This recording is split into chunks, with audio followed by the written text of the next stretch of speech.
제가 이제 여기서도 그 얘기가 가장 어떻게 보면 핵심적인 것 중에 하나가 뭐냐면 카오스에 대한 긍정입니다. 모든 철학이나 사고들은 사상들은 코스모스적인 걸 지향해. 어떤 질서, 그 다음에 구조, 완성 이런 걸 지향하고 혼돈에 대해서 거부하는 특징이 있어요. 그런데 세상은 혼돈이던데. 그래서 제가 그런 얘기 하잖아요. 우주의 질서라고 하는 게 얼마나 있냐. 우주 안에서 질서라고 하는 것이 차지하는 비중은 얼마나 되냐. 그리고 인간은 동물인데 왜 질서적으로 살아야 되냐. 라고 생각하는 거예요. 그것은 문명을 가설하기 위해서 서로 약속된 합의적 가치지 인간의 본질적 가치는 아니다. 라고 말하는 거예요. 그리고 이 세상에서 혼돈을 긍정하는 게 하나 있어. 지금까지 남아있는 게. 그게 우리나라 무속이거든. 무속이 혼돈 긍정이에요. 이게 논리적이지 않습니다. 얘네. 논리적이지 않아.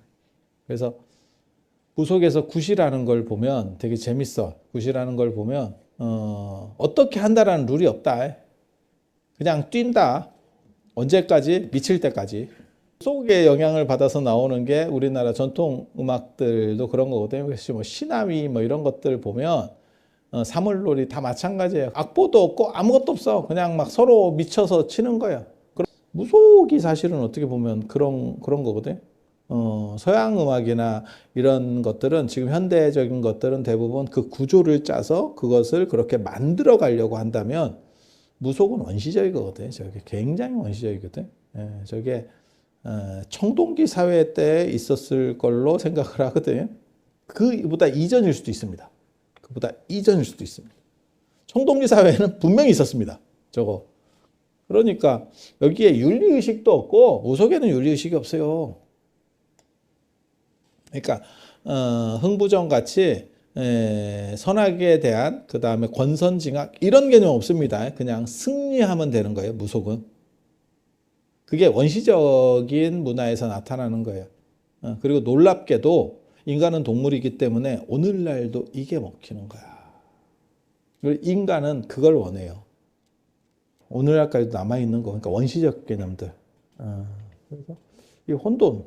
저기에는 윤리나 정의나 이건 없어요. 그냥 힘에 의한 혼돈이 있을 뿐입니다. 그리고 그게 정당하다라고 생각해요. 그리고 그게 그거로부터 인류 문명이 계속 제도를 만들면서 저것을 벗어나려고 했는데 저는 굳이 저걸 벗어날 필요가 있느냐라고 생각하는 사람이거든요. 저걸 그냥 긍정하고 저거를 승화시키면 된다. 라고 생각하는 거지. 그걸 끊고 나간다는 게 에너지 소모가 너무 크다는 거예요. 본질에 깔려 있는 것을 끊으려고 하는 것은 굉장히 위험한 생각입니다. 쉽게 말해서 못 이긴다고. 그리고 모순이라든가 이 혼돈이 긍정이 되지 않으면 모든 사람이 만족할 수 있는 구조가 안 나와요. 제가 제일 싫어하는 게 제가 전에도 그런 얘기했는데 나는 올림픽을 싫어한다.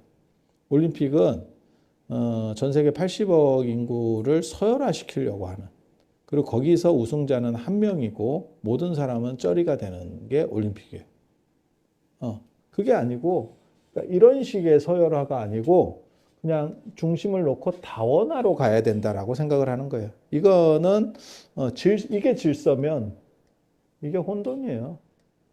그러니까 혼돈 상황이 아니면 모두가 만족할 수 있는 구조는 발생하지 않는다. 사실 이 올림픽하고 똑같은 구조가 있죠. 그게 천국이에요. 신을 중심으로 해서 전체가 이렇게 하나의 통제되는 사회. 그런 통제 사회가 과연 좋을까? 저는 가능하지도 않다고 생각하지만 가능한다 그래서 거기에 만족도가 나올까에 대한 생각들은 해야죠. 왜? 인간은 고정 수입을 창출해주는 아빠보다 찔러주는 엄마가 더 고마운 거거든. 그러니까 별 볼 일 아닌 것 같은데 고정 수입이 훨씬 중요한 거예요. 사실은. 그건 생활 자체의 기반이 되는 거니까. 하지만 이렇게 변화? 그게 행복이죠. 변화라고 하는 게 행복의 가치죠.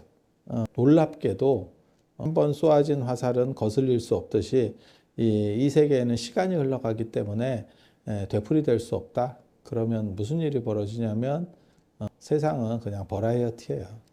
대본도 없고 우리는 대본이 있으면서 충실하게 그것을 반복한다고 생각하지만 실제로는 계속 새로운 애드립으로 가는 게 이 세상이에요. 여러분이 비슷한 말을 하는 것 같지만 실제로 똑같이 사느냐? 그렇지 않아요. 그래서 그 관점만 환기할 수 있으면 행복 만족도에 대해서 이게 제일 안 좋아. 이런 식의 피라미드 구조를 갖추는 게. 그래서 1등이 있는 순간 이게 완전히 절단이 난다고. 그래서 제가 어렸을 때 노자 철학을 보면서 되게 재밌었던 거는 1등을 조져라 라고 하는 그 얘기가 되게 마음에 들었었거든. 우리가 꼴등을 하고 대다수가 쩌리가 되는 이유는 저 1등 때문에 그렇다. 1등을 조져라. 1등을 조지는 방식은 뭐냐면 배가 물 위에 떠 있는 것은 배가 용인하기 때문에 1등을 조지는 방식은 우리가 여기 동의하지 않아서 다 빠져나가면 모두가 내가 잘할 수 있는 것만 해버리면 돼. 나는 왜 한국적인 것만 가지고 박사 논문 주제를 잡느냐. 이유는 간단합니다. 제가 불국사로 박사 논문 쓸 때 불국사의 학회 논문들, 소논문들이 100 몇십 종류가 됐었어. 120 종류인가 그때. 근데 박사 논문은 한 개도 없었어.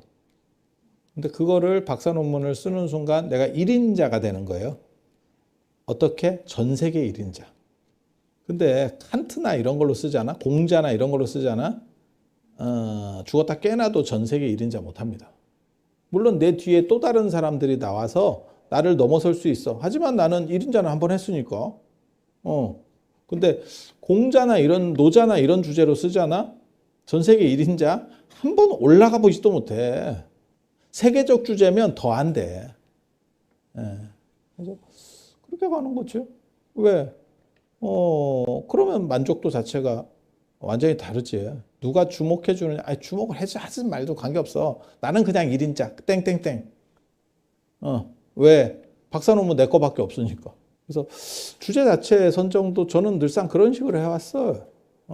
그게 어떻게 보면 자존감에 대한. 그러니까 알아주느냐 안 알아주느냐는 별개의 문제라니까. 나는 무조건 1인자에서 출발하는 거예요. 그래서 사람들이 무엇인가를 동의하고 따라가기 때문에 마치 물이 있으니까 배가 있는 거예요. 물이 다 빠져버리면 배가 떠 있다라는 개념 자체가 존재할 수 없다라고 하는 게 다원하지. 이렇게 가는 거지. 여기서 이렇게. 그게 노자 철학에서 나오는 되게 재밌는. 그러면 모두가 만족할 수 있다. 여기가 정점이라면 밑에는 멀고 여기는 가깝고 이 가까이와 관련돼서 만족도가 높아지는 거, 행복 만족도가 이렇게 되면 다 똑같은 거리감을 가지기 때문에 모두가 만족할 수 있는 그런 부분들이 존재하게 되는.